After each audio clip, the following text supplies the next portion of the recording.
नमस्कार दोस्तों, welcome to SG Edu Centre daily current affair. SG Edu Centre daily current affair में आप सबका स्वागत है। फ्रेंड्स, आज है 30 मई और 30 मई के जितने भी इंपॉर्टेंट करंट अफेयर बन सकते हैं उसको हम लोग एमसीक्यू के रूप में देखने का प्रयास करेंगे। आइए शुरू करते हैं।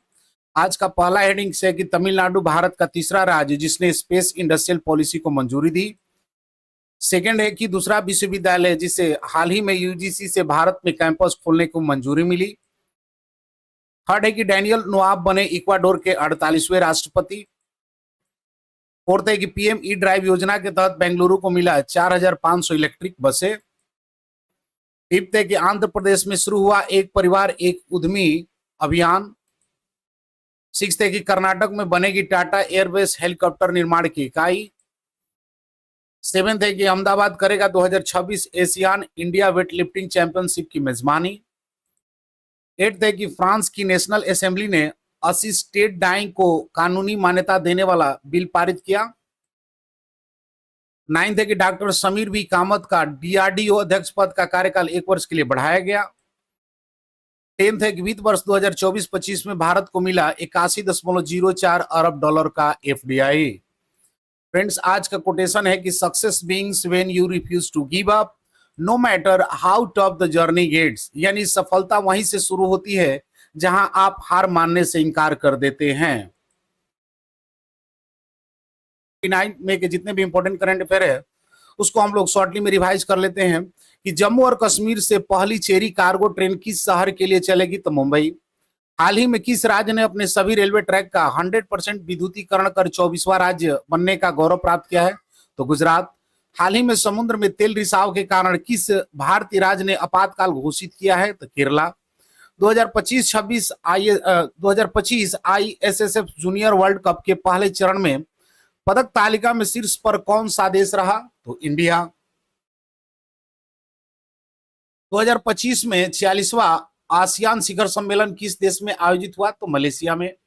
निम्न में से किस देश ने विश्व की सबसे ऊंची रिजोल्यूशन वाली मौसम पूर्वानुमान प्रणाली शुरू किया है? तो इंडिया ने। हाल ही में श्रीलंका सिविल सर्वेंट्स के लिए 9वां क्षमता निर्माण कार्यक्रम कहां शुरू हुआ है? तो मैसूरी में। हाल ही में किस राज्य ने निवेश और रोजगार को बढ़ावा देने के लिए स्पेस इंडस्ट्रियल पॉलिसी लॉन्च किया है? तो तमिलनाडु ने।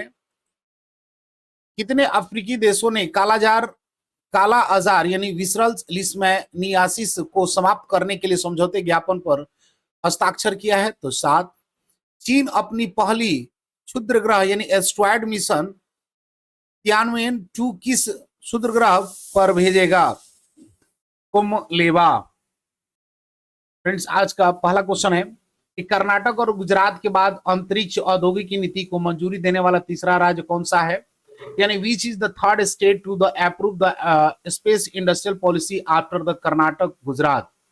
Option A Maharashtra, option B Orissa, option C Tamil Nadu और ऑप्शन डी केरला। फ्रेंड्स, इसका सही आंसर है कि तमिलनाडु जो है आपको कर्नाटक और गुजरात के बाद अंतरिक्ष औद्योगिकी नीति मंजूरी देने वाला तीसरा राज्य बन गया है। देख लेते हैं इसके कुछ एडिशनल इंफॉर्मेशन को कि कर्नाटक और गुजरात के बाद तमिलनाडु तीसरा भारतीय राज्य है जिसने अपनी स्पेस इंडस्ट्रियल पॉलिसी को मंजूरी दी है।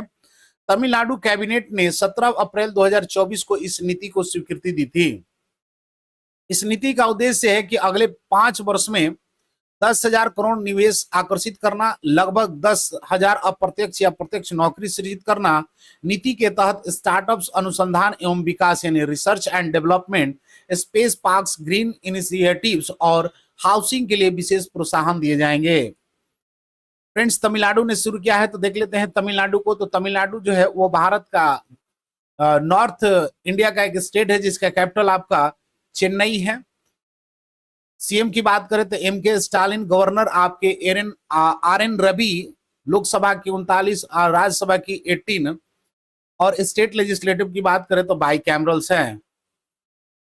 नेक्स्ट क्वेश्चन है कि हाल ही में विश्वविद्यालय अनुदान आयोग यूजीसी से भारत में परिसर स्थापित करने की अनुमति पाने वाला दूसरा विदेशी विश्वविद्यालय कौन सा है? यानी which is the second foreign university to recently receive approval from the University Grants Commission to set up a campus in India? Option है University of Liverpool UK, option B institutes Europe di design Italy, option C Illinois Institute of Technology USA, और option D Victoria University Australia. तो इसका सही answer friends, University of Liverpool UK ने भारत में दूसरा university खोलने का औपचारिक अनुमति दी है। यानी यूनिवर्सिटी ग्रांट्स कमीशन यूजीसी ने हाल ही में यूनिवर्सिटी ऑफ लिवरपूल यूके को भारत में कैंपस खोलने की औपचारिक अनुमति दी है। यूनिवर्सिटी ऑफ लिवरपूल को यह अनुमति लेटर ऑफ इंटेंट यानी एलओआई के रूप में दी गई है, जो यूजीसी की 2023 की नई गाइडलाइंस के तहत दी गई है। इससे पहले यूनाइटेड किंगडम को यूनिवर्सिटी ऑफ साउथहैम्पटन को पहली बार मंजूरी मिली थी। यूनिवर्सिटी ऑफ लिवरपूल भारत में कैंपस खोलने वाली दूसरी विदेशी यूनिवर्सिटी है जिसे यूजीसी से औपचारिक स्वीकृति मिली हुई है। नेक्स्ट क्वेश्चन है कि डेनियल नोआब को निम्नलिखित में से किस देश का 48वां राष्ट्रपति नियुक्त किया गया है। यानी Daniel नोआब has been appointed the 48th presidents of which of the following countries? Option A South Africa, option B France, option C Ecuador और ऑप्शन डी नामीबिया। तो इसका सही आंसर फ्रेंड्स कि इक्वाडोर के 46वें राष्ट्रपति के रूप में डेनियल नोआब की नियुक्ति की गई है। देख लेते हैं कुछ एडिशनल इंफॉर्मेशन को कि डेनियल नोबोआ को हाल ही में इक्वाडोर का 48वां राष्ट्रपति नियुक्त किया गया है। वे नवंबर 2023 में पहली बार राष्ट्रपति बने थे और 2025 में पुनः चुने गए हैं। नोबोआ देश में बढ़ती हिंसा, मादक पदार्थ तस्करी और बेरोजगारी जैसी समस्याओं से निपटने के लिए चर्चित है। वे इक्वाडोर के सबसे युवा निर्वाचित राष्ट्रपति भी हैं। इनका कार्यकाल 2029 तक चलेगा। देख लेते हैं मैप में इक्वाडोर को। तो इक्वाडोर जो है आपको साउथ अमेरिका का एक कंट्री है जिसका कैपिटल क्विटो है। प्रेसिडेंट डेनियल नोआब बने हुए हैं।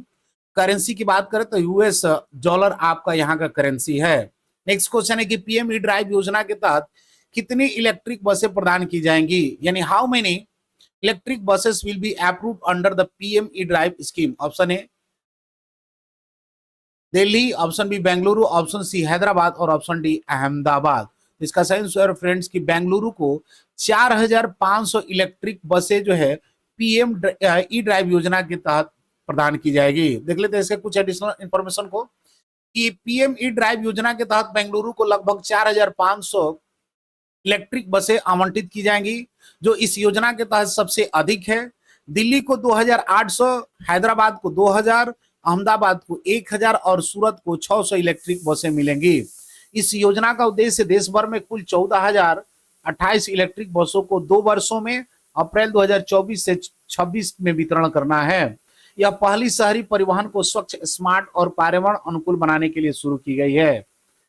नेक्स्ट क्वेश्चन है कि एक परिवार एक उद्यमी अभियान किस राज्य में शुरू किया गया है। यानी in which of the following state one family one entrepreneurs campaigns has been launched. Option A Gujarat, option B Madhya Pradesh, option C Andhra Pradesh और ऑप्शन डी तेलंगाना।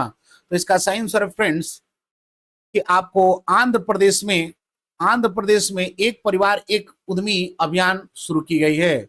देख लेते हैं इसके कुछ एडिशनल इंफॉर्मेशन को कि एक परिवार एक उद्यमी वन फैमिली वन एंटरप्रेन्योर्स अभियान हाल ही में आंध्र प्रदेश राज्य में शुरू किया गया है। इस पहल का उद्देश्य राज्य के प्रत्येक परिवार में कम से कम एक उद्यमी को प्रोत्साहित करना है, जिससे आर्थिक सशक्तिकरण और रोजगार सृजन हो सके। मुख्यमंत्री एन चंद्रबाबू नायडू ने इस अभियान की शुरुआत की है, जिसका मकसद आंध्र प्रदेश की 1.4 करोड़ परिवार को आत्मनिर्भर बनाना है। यह अभियान खास करके ग्रामीण महिलाओं, युवाओं और गरीबी रेखा के नीचे रहने वाले परिवारों को उद्यमिता के लिए प्रेरित करना है। नेक्स्ट क्वेश्चन है कि हाल ही में किस राज्य को टाटा एयरबस हेलीकॉप्टर निर्माण इकाई प्राप्त हुई है। यानी which state has recently got Tata Airbus helicopters manufacturing unit. Option A Kerala, option B Orissa, option C Karnataka और option D none of this. तो इसका सही आंसर है फ्रेंड्स कि केरला। देख लेते हैं इसके कुछ एडिशनल इंफॉर्मेशन को। Karnataka. Tata Airbus system limited TSL और यूरोपीय विमान निर्माता एयरबस मिलकर भारत की पहली निजी हेलीकॉप्टर असेंबली लाइंस कर्नाटक को कोलार जिला में स्थापित कर रहे हैं। यह इकाई बेंगल इंडस्ट्रियल एरिया बेंगलुरु के पास स्थापित होगी। यहाँ एयरबस की लोकप्रिय H125 हेलीकॉप्टर असेंबली किया जाएगा, जो भारत और पड़ोसी देश के लिए होगा। यह परियोजना मेक इन इंडिया पहल के तहत स्वदेशी एयरोस्पेस निर्माण को बढ़ावा देने के लिए है। कर्नाटक को यह परियोजना उसके मजबूत एयरोस्पेस इकोसिस्टम और नीति प्रोत्साहन के कारण मिली है। नेक्स्ट क्वेश्चन है कि 2026 की एशियाई इंडिया वेट लिफ्टिंग चैंपियनशिप की मेजबानी कौन सा शहर करेगा, यानी which Indian city will host the 2026 Asian India weight lifting championship. Option A Ahmedabad, option B Mumbai, option C Lucknow और ऑप्शन डी हैदराबाद। तो इसका सही आंसर है फ्रेंड्स की अहमदाबाद जो है आपका 2026 की एशियाई इंडिया वेट लिफ्टिंग चैंपियनशिप की मेजबानी करेगा। देख लेते हैं इसके कुछ एडिशनल इन्फॉर्मेशन को कि 2024 की Asian India weight lifting championship का आयोजन अहमदाबाद गुजरात में 1 से 10 अप्रैल 2026 तक किया जाएगा। यह आयोजन गांधीनगर में होना था, लेकिन बेहतर कनेक्टिविटी, आवास और खेल अवसंरचना की वजह से इसे अहमदाबाद में स्थानांतरित कर दिया गया है। यह पहली बार होगा जब नई वेट कैटेगरी के तहत एशियान वेट लिफ्टिंग चैंपियनशिप आयोजित की जाएगी। अहमदाबाद लगातार एक प्रमुख खेल केंद्र के रूप में उभर रहा है और यहाँ 2036 ओलंपिक की संभावित मेजबानी के लिए भी तैयारी चल रही है।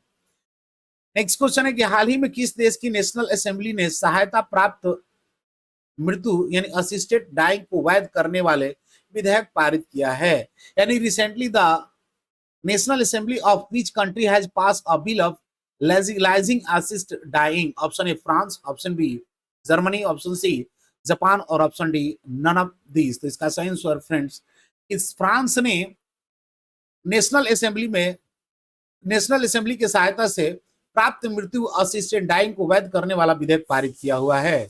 देख लेते हैं इसके कुछ एडिशनल इन्फॉर्मेशन को कि फ्रांस की नेशनल असेंबली ने हाल ही में असिस्टेंट डाइंग यानी सहायता प्राप्त मृत्यु को कानूनी मान्यता देने वाले बिल पास किया है।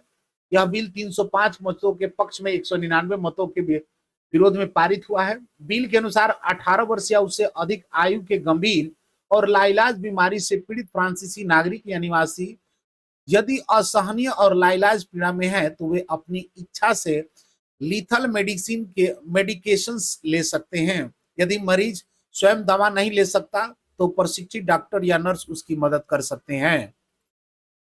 नेक्स्ट क्वेश्चन है कि हाल ही में किसके कार्यकाल को डीआरडीओ के अध्यक्ष के रूप में 1 वर्ष के लिए बढ़ा दिया गया है, यानी whose terms the chairman of DRDO has been extended by the 1 year recently। Option A doctor Avinash Chandra, option B doctor Sameer V Kamat, option C doctor S Christophers और option D doctor G Satish Reddy. तो इसका सही आंसर फ्रेंड्स की doctor Sameer V Kamat की जो कि DRDO के अध्यक्ष है उनके कार्यकाल को 1 वर्ष के लिए बढ़ा दिया गया है।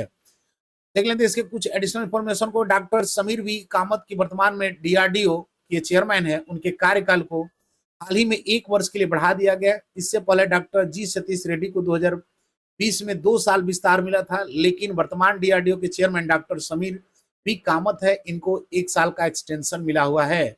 डॉक्टर कामत रक्षा अनुसंधान एवं विकास विभाग के सचिव भी हैं। फ्रेंड्स डीआरडीओ है तो देख लेते हैं डीआरडीओ से संबंधित कुछ महत्वपूर्ण पॉइंट को कि डीआरडीओ का फुल फॉर्म है defence research and development organisation, यानी रक्षा अनुसंधान और विकास संगठन। इसकी स्थापना 1958 में किया गया था, जिसका मुख्यालय नई दिल्ली में है। संबंध मंत्रालय की बात करें तो रक्षा मंत्रालय भारत सरकार के अधीन है। ये मूल मंत्र जो है इसका बल उद्यम विज्ञान है। उद्देश्य की बात करें तो भारत सशस्त्र बलों के लिए उन्नत रक्षा तकनीकों का विकास करना, रक्षा क्षेत्र में आत्मनिर्भरता को बढ़ावा देना, वैमानिकी, सशस्त्र, इलेक्ट्रॉनिक्स, लड़ाकू वाहन, नौसेना प्रणाली, मिसाइलें और जीवन विज्ञान जैसी क्षेत्रों में अनुसंधान करना है। उपलब्धियों की बात करें तो अग्नि श्रृंखला जिसमें बैलिस्टिक मिसाइल है, पृथ्वी श्रृंखला सतह से सतह मिसाइल है, आकाश सतह से हवा में मार करने वाली मिसाइल है, Nag anti tank guided missile, BrahMos रूस के साथ संयुक्त रूप से विकसित की गई सुपरसोनिक क्रूज मिसाइल है। तेज हल्का लड़ाकू विमान एलएसए का विकास, अर्जुन मुख्य युद्ध टैंक बीएमटी पूरी तरह से स्वदेशी टैंक है। जीवन विज्ञान में योगदान, उच्च ऊंचाई पर चिकित्सा स्थापित करना, सैनिकों के लिए पोषण, एनबीसी यानी न्यूक्लियर बायोलॉजिकल केमिकल सुरक्षा, कोविड-19 के दौरान योगदान देना, यानी डीआरडीओ ने वेंटिलेटर, टेस्ट किट बनाए और कुछ ही दिनों में अस्पताल भी तैयार कर दिए थे। तो ये इसके कुछ महत्वपूर्ण उपलब्धियां हैं। संरचना की बात करें तो भारत भर में 50 से अधिक प्रयोगशाला हैं इसके। सशस्त्र बलों, सार्वजनिक क्षेत्र की कंपनियों जैसे एचएएल, बीएएल और निजी उद्योग के साथ मिलकर ये कार्य करती हैं। अंतर्राष्ट्रीय सहयोग की बात करें तो रूस, अमेरिका, इजराइल, फ्रांस आदि देशों के साथ तकनीकी में सहयोग कर रही हैं और भविष्य की परियोजनाओं की बात करें तो हाइपरसोनिक मिसाइलें बनाना, डायरेक्ट एनर्जी वेपन यानी लेजर हथियार बनाना, कृत्रिम बुद्धि पर काम करना और स्वचालित युद्ध प्रणाली, स्पेस और साइबर वारफेयर पर अनुसंधान करना इसके आगामी भविष्य परियोजनाएं हैं।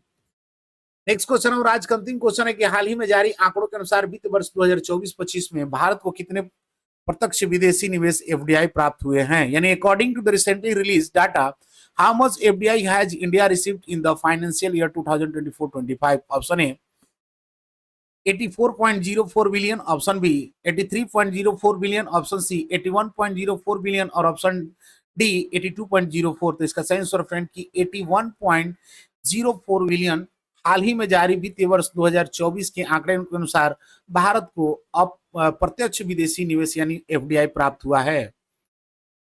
देख लेते हैं इसके कुछ एडिशनल इंफॉर्मेशन को कि भारतीय रिजर्व बैंक आरबीआई के हाल ही आंकड़ों के अनुसार वित्त वर्ष 2024-25 में भारत के 81.04 अरब का सकल प्रत्यक्ष विदेशी निवेश यानी एफडीआई प्राप्त हुआ है। यह आंकड़े पिछले वर्ष की तुलना में 13.7% अधिक है।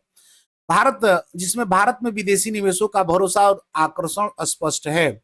एफडीआई का अधिकांश हिस्सा मैन्युफैक्चरिंग, फाइनेंशियल सर्विसेज, ऊर्जा और संचार सेवाओं जैसे क्षेत्रों से आया है। हालांकि नेट एफडीआई गिरावट दर्ज की गई है, लेकिन सकल एफडीआई इनफ्लो मजबूत बना हुआ है।